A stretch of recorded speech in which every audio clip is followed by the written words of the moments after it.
Hind Khoudary, thanks so much for joining us on UpFront. As the world marks Press Freedom Day, the war in Gaza is in its seventh month. More than 34,000 Palestinians have been killed. There's unprecedented destruction, and people are in dire need of food and water. Journalists like yourself as well, you're facing insurmountable odds on the ground doing this reporting during a time of war. Now, you're based in Gaza, and you've been reporting since the war began. What have you and your colleagues been facing on the ground? Like everything you have been seeing on the news and everything we have been reporting is literally what we have been going through and living. We lost very dear people. We lost our houses where they have been bombed by the Israeli forces.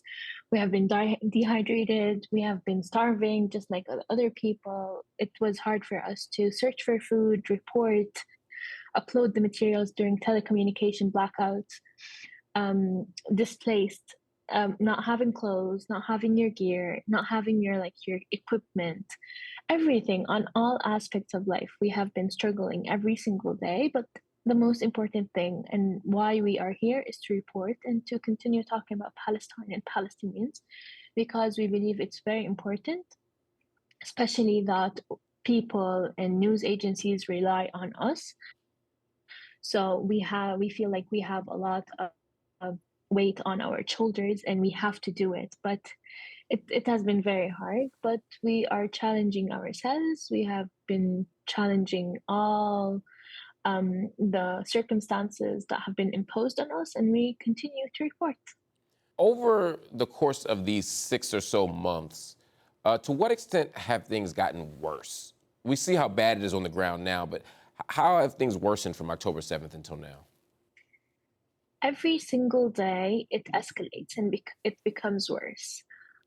Living all of this every single day and not even having time to process your emotions, process everything you're seeing while reporting. Um, like now, we're talking about 7 months. 7 months. We did not see our families. 7 months. We have been not eating proper food. 7 months. We have been displaced. The situation itself on Gaza is already collapsed. No health system. Garbage is everywhere. Sewage is everywhere. Like there's this constant fear everywhere about like feeding your children, feeding yourself, live in like I really can't put this into words, but every single day it's getting worse, and every single day we're witnessing a new type of terror and a new type of fear, and the fear of losing someone you love, a fear of losing a colleague, and a fear of losing parts of your body, like because for example, 2 weeks ago, one of our colleagues was targeted with Israeli shelling, and his leg got amputated, and he has been calling to get evacuated to get his medical treatment, and he can't. He's still there without any medical treatment because we know that more than 50% of the hospitals in Gaza are not facilitating anymore. So all of these circumstances and all of these fears are chasing us in our dreams, in our daily life, and it's so hard. How does that affect It's you so as a hard. how does that affect you as a journalist? I mean, you have the threat of these things happening, and then you have the reality that they already have happened to so many of your colleagues, friends, and family members. You still have to do your job on the ground while it's happening as a native of the territory. Well, how do you deal with it? Do you know when you postpone your feelings and you postpone everything you're feeling and everything you're going through? Like, like I lost very dear people. I lost my uncle. I lost my cousin. I lost my friends. I lost my house. I lost a lot, but I'm postponing all of these feelings until this is done because now I don't have time to process my emotions. I don't have time to process anything. So I just work, work, work, work. So I get so tired, and you're not eating proper food. So you're always having your body is very weak. So you sleep. So you don't think a lot about stuff. But all we thinking about is hope. We try to bring hope, and like there's a lot of resilient stories and a lot of success stories currently happening, and this is where I get my strength. Is it's affecting me? Of course it is. I'm a human being. I have feelings. I have family. I have a lot, but I'm postponing everything, and I know I'm traumatized. I'm 100% traumatized. I saw people without their but like I saw people shattered into pieces. I saw a lot of blood. I saw people searching for bodies of their beloved ones and not finding them. I know people who did not find their beloved ones for months. There has been a lot we're going through, but I need to stay strong because Palestine needs me and my people need me, and I need to tell their stories and I need to report. So that's what makes me strong, to be honest. According to the Committee to Protect Journalists, the war in Gaza has been the deadliest period for journalists since the organization began tracking data back in 1992. There are stories of media personnel being killed in the field while wearing vests and helmets, and the equipment is clearly marked with the word press across it. Given what you've seen and what you've heard, do you feel that journalists are being deliberately targeted? Of course, yes. We have been constantly targeted, and they know that we are targeted. They have very good technology. They know who they're targeting. They know our faces. They have artificial intelligence. They know who they're targeting. Hamza Dahdouh was targeted in a car. Rushdi Sarraj was targeted on the gate of his house. A lot of our friends and colleagues have been targeting. And do you know, everyone thinks journalist is a target. Like I maybe it's sad and funny to share this, but people right now are scared of journalists. They're scared to invite us to their home because they're scared that we would be a target. So like I remember going to my aunt's house on the first or second month, and she's like, Hind, Habibti, I'm sorry, don't come to my house because journalists are a target. They targeted Wael al-Dahdouh and Samer. He was killed in a school. They know who these journalists are.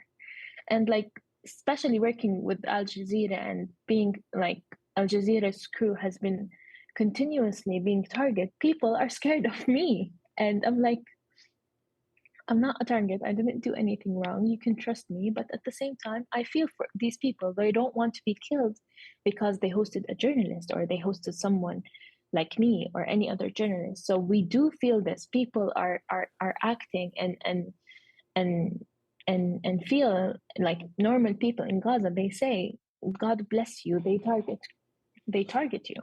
And it seems like there might be a double standard. At least that's what many people are pointing to.